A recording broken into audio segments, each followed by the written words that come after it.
Hi and welcome to Coaches on the Couch, your relationship specialists exploring human behaviour. My name is Sharon Page and this is Phil Pollard, and today's topic of discussion is heart versus head. Yes, it is, Sharon, and later on in the show we're going to be having a couple of awesome guests coming in to help us discuss this topic and pull it apart, and an email from a viewer as well. Excellent. Heart versus head. What do we mean by that? Yeah, I mean, that's the question. Well, I've heard that a lot. And it's just like, well, I get caught up in my head a lot when I start to think about all the problems I have or the things I have to do. And when that happens, I realise what I'm doing, I get frustrated, my blood pressure starts to raise a little bit, and I get caught up in the doingness of things. But what really happens when I get in touch with myself, with my heart, like what am I doing? What's the most important thing that's going to make the biggest difference? Because understanding your own values, and we've touched on that on prior episodes, but understanding what's important to me is really what's important to my heart, like the real me. Like, you know, that when we got our mind, body and ourself, when you have that conversation with yourself and really get clear on what's important to you, like the real self, then we can go about being that. Yeah. Right? So you're coming from a place inside rather than outside, is that right? Yeah. Is that what you're trying to say? That's perfectly said. Like, I'm not being directed by things that are, let's say, I'm not being reactive. I can be really calm and clear and just deliver from what I need to deliver from my heart. And by doing a great that, example of that would be public speakers. Oh, look, it really is. I remember there was a time when I was asked to deliver a message to the Coaching Institute, and I was like, oh my God, I'm okay delivering to people who take on coaching, and because they don't know what I do. But it's like when I delivered to my peers, it was like, oh my God, I'm going to have to step up and do something different.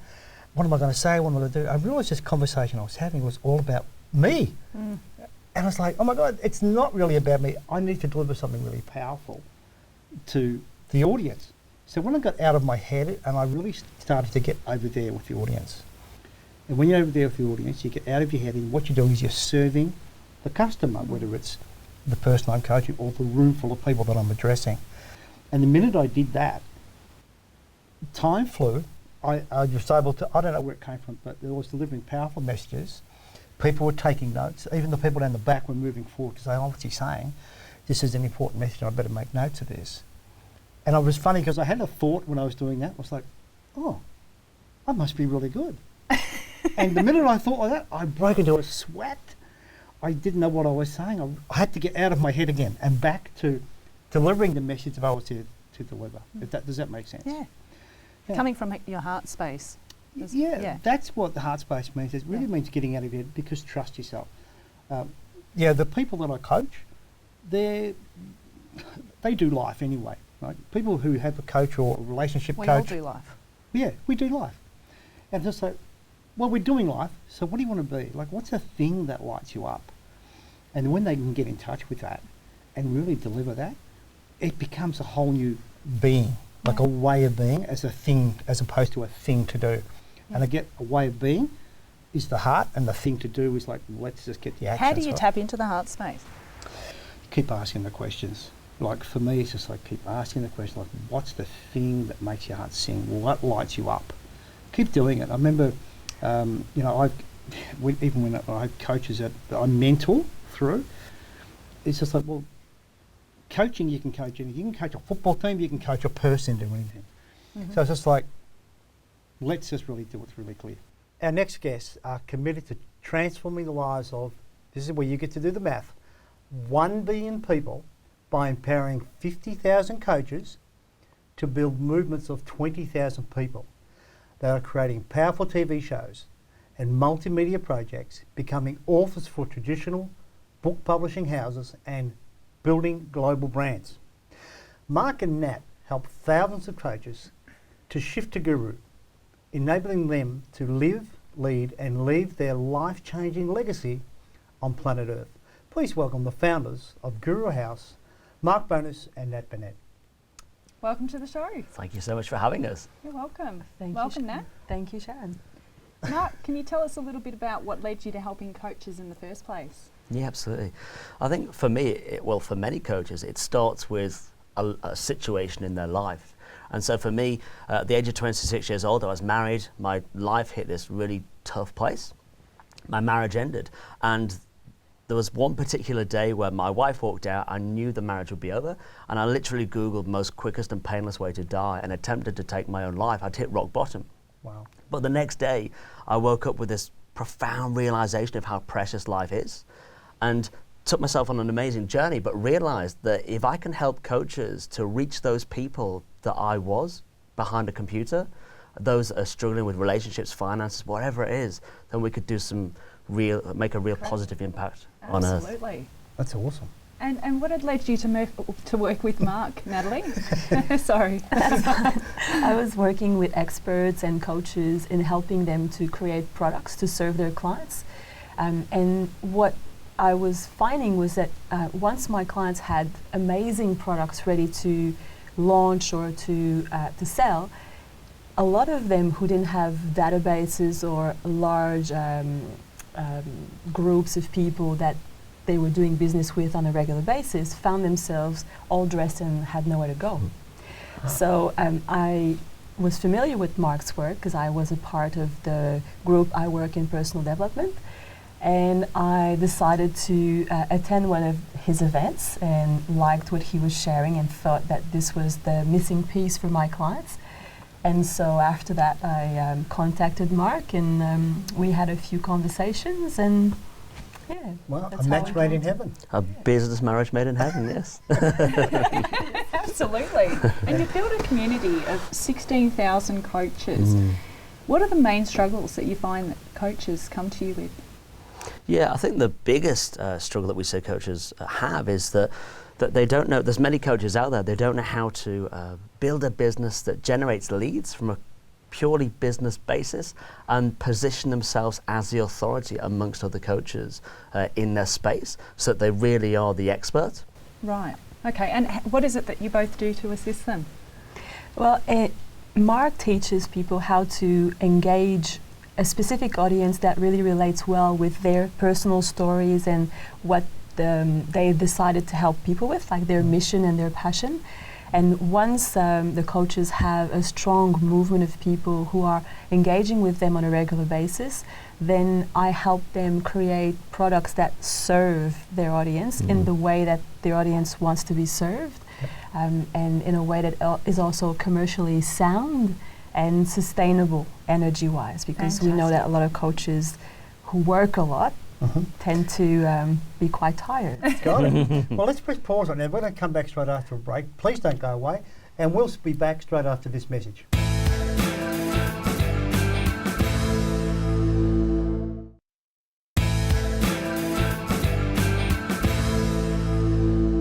Hi, and welcome back to Coaches on the Couch, your relationship specialist exploring human behaviour. We have our lovely guests, Mark and Natalie, with us today. Yes, we do. And our topic of discussion is heart versus head. And I'd love to throw it to Mark now to pull apart a little bit. I would too, because I've heard Mark speak about this before. Right? Mark's known to, well, that group you've got 16,000 followers. I work in personal development. That's an amazing thing. But the one thing I remember seeing you speak about maybe a week or so ago, it was around hustle versus flow. And your take on that I thought was amazing, because people get caught up in one or the other, don't they? How would you address that? Yeah, look, for me, I think hustle relates to the head, in that whether we are entrepreneurs or coaches or even in our everyday life, we work hard to make everything work, whether it's family life and business or whether it's the career, to get leads, to generate sales as a business owner. And there's this emphasis on the solution to the problem is to work harder, when actually that leads to burnout and frustration. Yep. So for me, working in flow is actually back to the heart, but to me it's about working from your purpose and living in your purpose. And when we connect with our purpose, then it's not about the headspace of working hard to make it work. It's about living your life in balance, because we know that what we were here on planet Earth to achieve, we're going to achieve that by just being ourselves and connecting to that heart, to that flow. Yeah, it's perfectly said. I often hear businesses, and I do a lot of coaching in customer service teams as well, and just getting people that they're not in the business, like especially in transport. My old background, I still get called in to speak with customer service departments, and they think they're in the transport game, And they're actually not. They're in the people game. And even with sales teams, I go out and I'll say, oh, you know, we're told we've got to hustle, we've got to hustle, we've got to hustle. I said, all that hustle is going to lead to one thing. You're going to be blown out, you're going to be stressed. But in a sales situation, if I stop trying to hustle to sell the business, which is what sales teams are told to do, that if I get out of trying to sell something or trying to get something from a customer, because at the end of the day, they're not going to buy anything from you unless you have a relationship with them. Absolutely. And as relationship specialists, that's where we come in and we start to really tie in, and we stop trying to sell. We say, what is going on? Let's listen. And we listen and we get over there and we start to not, you know, again, get out of the hustle, but being out of our heads and listening to what's really going on over there with the other. And when we connect with the other person and have that full understanding, I reckon that's when you're in flow. Absolutely. You stop selling and you start providing solutions, and they hear you as someone who's connected to them. And it's like, no one cares how much you know until they know how much you care. We've all heard that. And it's getting, you know, teams out of that. It's like, stop trying. People don't care what you know about. They really don't. Yeah. But once they get your care, that's being in a flow. Yeah. That's Right? perfectly said, Phil. You know, and the other thing that Sharon and I wanted to talk about is, like, people chase money. And I've seen that lead to all sorts of things. They start to become the pursuit of money. Yep. And the pursuit of money, in and of itself, becomes a little bit ugly. And they're caught up in the hustle. They're caught up in the head stuff. How am I going to do it? Where's the next dollar going to come from? How would you address that? Nat. Great. I love that, right? I'm happy to talk about that. Yep. Yeah, it's something I've actually observed a lot because I spent 20 years in the financial services space, so it's all about money, isn't it? And the people that I have seen being the most successful were really connected to why they were doing what they were doing, and it translated in every single interaction they had with the clients. So I managed teams in very large corporations, in large banks in Australia. And one team I was given to manage was number 38 out of 39 teams in Australia. And within 9 months, they became number 1. And people were starting to ask me, so what happened? You know, what did you do? What's different? That's what I want to know. Yeah, well, a lot of things happened, but mainly I made sure that they were understanding that my expectations were that they were respecting their values.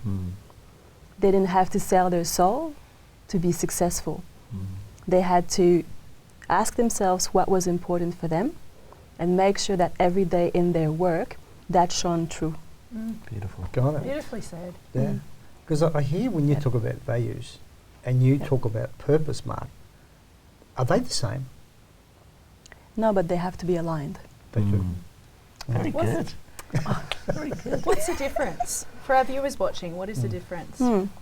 So your values are what you will use to decide what is good or bad for you.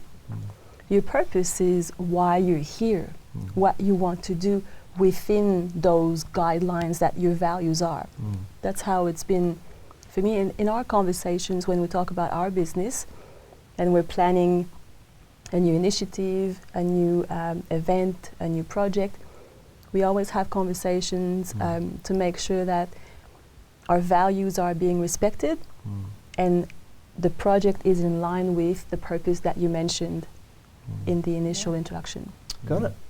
So I'm curious. I mean, I know this is completely off the cuff, but the values you have at Guru House, is it like do you keep it on the wall? Do you keep it somewhere where everyone can see? Yeah, we actually have a manifesto. Great. Do you want to share that off the top of your head, if you remember what it is or the gist of it?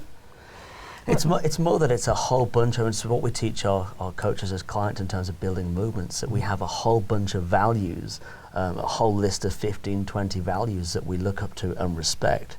And it enables you to create something that's actually bigger than yourself, which is what we're really passionate about doing when we talk about helping 50,000 coaches to build movements of 20,000 people. So for every coach, it's why are you here, what are your values, and to have that as a manifesto that you live and breathe. Yeah, that's perfect, because that's where direction's going to come from, isn't it, Sharon? Oh, absolutely. Mm. Now, we've got a viewer email. Yeah, we do. It's coming up in the next segment, and it dances around this. And Nat and Mark, are you okay to hang around for this while we talk about our viewer email? Absolutely. With pleasure. Maybe help them out a little bit. Absolutely. That'll be awesome. So please don't go away. We'll be straight back after this break. We'll see you after this message.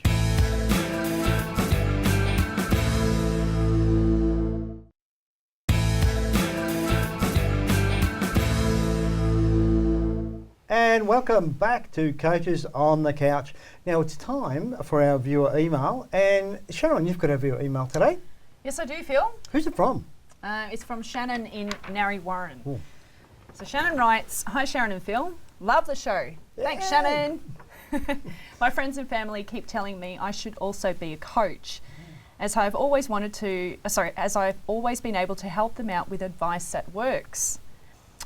I've had this thought before myself, however I don't believe I would be good enough at it, as I didn't complete year 10 and I've never really had a professional career before. I left school because I hated it and I preferred hanging out with older crowds on the streets. I'm worried that I'll have the same experience going back to school and I won't have the abilities to complete the certificate. I do love helping people and always had a drive towards working with others, but I hate studying."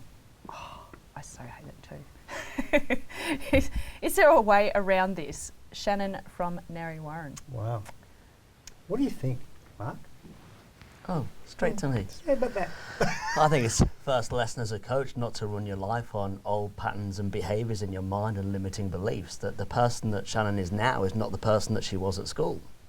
And if she loves coaching her friends now, then it's about setting your mindset into that space of, I'm going to love enjoying the program, enjoying the course and learning to actually become a coach, because it's what I do now and it's what I love. And finally, also for me, tapping into purpose. If she's playing around that with friends and she's loving it, then she knows why she's here. So just get the qualifications and absolutely go for it. Yeah, beautiful. I would love to add that, very similar to you, you're not the person that you used to be, Shannon, but there's a brilliant thing within inside of that, because from what I gather from what you've sent into us here, you've got a lot of life experience. For you to leave school at a young age, that would suggest to me that you stepped out and you probably challenged yourself with a whole range of things. So to be a really, really effective coach, in my opinion, is to have really great life experience and being able to adapt to various situations with ease and just be. Look, I more than agree with that. 'Cause when she says she was hanging with the older kids on the streets, you're going to get a lot of life experience doing that. And the other thing that I can probably hear in that is what do you think? Like, how do I go about that? And am I going to be right all the time? And here's the thing, coaches don't know everything. The more I know, the more I realise I don't know in life. And coaches really don't have the answers. They're great at observing what's working and what's not working. And by the sounds of it, if you're doing that with your friends now, it's just going to still keep happening. And what you'll find is people will know for themselves. They'll know within where the answers lay. So it's up to coaches, and that's all. I'm pretty sure that's all coaches do, is they keep asking not just any question, but the right question. So as you listen to your client or clients as we go along, that's where you'll get it. That's where the key will be. And the client actually often comes up with their own answer. And there's something I'd love to relate to here too, Shannon. I myself left school very young. I didn't complete year 9. I went straight into working, and it was because I really hated school. It didn't align to who I was, what my purpose was about. It didn't fit my lifestyle at the time. What I found when I stepped into coaching, there was something about that just completely lit me up. You know, when you study something that you love, the universe opens up to you. Anything you want to add to that, Nat? Anything you'd like to add? Absolutely. I think that for every person that's willing to step up, there's at least 10,000 people waiting to hear from that specific person to connect with their story, because they've had a similar they've had similar challenges in their lives. And Shannon sounds like someone who takes action and who has a big heart and wants to empower others. So I think that would be amazingly inspiring for a lot of people to hear about her story and how she's gone about it and what she now wants to do moving forward. That's right, beautiful. absolutely. And Mark, you touched on before limiting beliefs. Some of our viewers may not know what we mean by limiting beliefs. It's a coaching term. Are you able to unpack what a limiting belief is and how it plays its role in?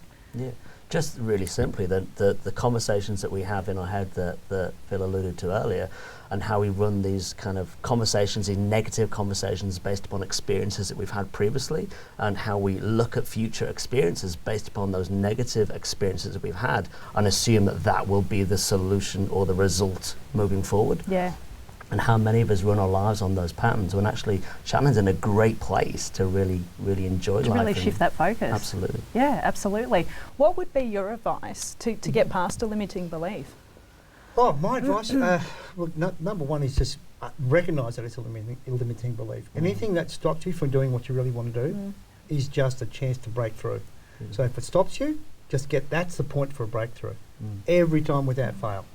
So anything that stands in your way, if you can't find a way yourself, because Mark knows, coaches, and so does Nat, have coaches. Coaches have coaches, whether it's another coach or whether it's the person they live with, who just keeps demanding them to step up. A coach will never listen to you as being someone small. They'll catch it out and they'll say, no, remember what you want to do. Keep taking the path. Just get out of the way, get yourself out of the way, take the actions that you said you would do. That's probably where I'd start with it. Yeah, perfectly said. And can I throw this question to either one of you? A coach starting out, what are the most common challenges that sort of come up for a coach initially starting out, and what would be your advice around those challenges? Yes, what would it Just be to leave now? something for the viewers. Well, it varies from one person to the next. But what I've found is that several coaches are doubting themselves. And if they doubt their ability to really make a difference, then other challenges arise. For example, in their conversation with prospective clients, because they're a bit shaky, the prospective client feels it and they come up with objections. Or if they're unsure that they're really making a difference in people's lives, then they're hesitant when it comes to discussing price. Yeah, so they have to, I think coaches need to sort out anything that has to do with low self-esteem or lack of self-belief initially. Get that out of the way so that you can then engage your clients with confidence and position yourself as the person that they need. Beautiful. Yeah. And what about yourself, Mark? What would you add? I think that was perfect. All I will add is I can't wait to see Shannon on this couch. Yeah. Love it. That is so awesome. Wouldn't that be a great flip around? Shannon, stay in touch with us, please. Beautiful. Right. Now, if they want to know more about Guru House and what Mark and Nat do. Yes, so if you would like to know more about Guru House, you can head on over to coachesonthecouch.com. And if you'd like to know a little bit more about today's episode, you can head on over to our website there. Thanks for watching Coaches on the Couch today, and thanks very much, Mark and Nat, for coming onto the show. It's been a pleasure having you here. Thank you for having us. It's been amazing. great to Thank see you you. both. Finally, it took us a long time to get these people. All right. But that's it for today's show. So thanks for watching Coaches on the Couch, and we'll see you next week. Thank you.